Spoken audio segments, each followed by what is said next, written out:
तर शिंदे सेनेचा कोथळा अमित शहाच बाहेर काढणार. खासदार संजय राऊत यांनी हा हल्लाबोल केलाय. पक्ष शिंदेचा नसून तो शहांचा आहे असं राऊत यांनी म्हटलंय. तर राऊतांच्या प्रश्नावर एकनाथ शिंदेंनी थेट हातच जोडले. संजय राऊतांच्या प्रकृतीसाठी प्रार्थना असं शिंदे म्हणाले. तर राऊत वैफल्यग्रस्त झाल्यानं अशी विधानं करत आहेत असं बावनकुळे यांनी प्रहार केलाय.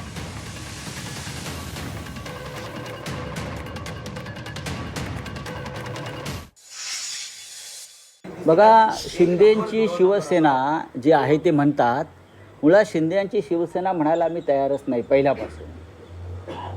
आणि शिंदे सेनेचा कोथळा हे अमित शहाच काढणार आहे. हे माझं वाक्य तुम्ही लिहून ठेवा. शिंदे सेनेचा कोथळा हे दिल्लीचे शहा काढणार आहेत. त्यांची जी काय परंपरा आहे कामाची, त्याने आमचा कोथळा काढण्याचा प्रयत्न केला, पण आम्ही त्यातून बाहेर पडलो.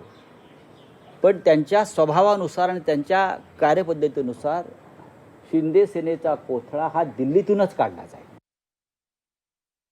तुमचा कोथळा काढणार आहे, तुमचे 35 आमदार बोलणार आहेत असं संजय राऊत म्हणाले. अमित शहा कोथळा काढणार आहे, त्यांच्या तब्येतीला शुभेच्छा देतो. संजय राऊत यांनी कोथळ्याची भाषा करू नये.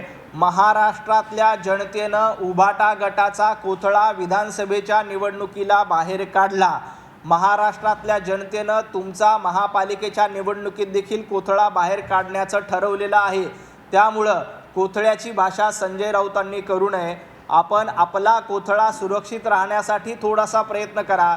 विधानसभेच्या निवडणुकीत महाराष्ट्रातल्या जनतेनं वाघनखं काय असतात आणि कोथळा कशा पद्धतीनं बाहेर काढता येतो हे महाराष्ट्रातल्या जनतेनं दाखवून दिले आहे. आणि महाराष्ट्रातल्या जनतेनं देवाभाऊंच्या नेतृत्वात आशीर्वाद दिलेले आहेत. आता तुमचा कोथळा विधानसभेला निघाला, सुरलेला कोथळा महापालिका निवडणुकीत देखील निश्चित निघेल.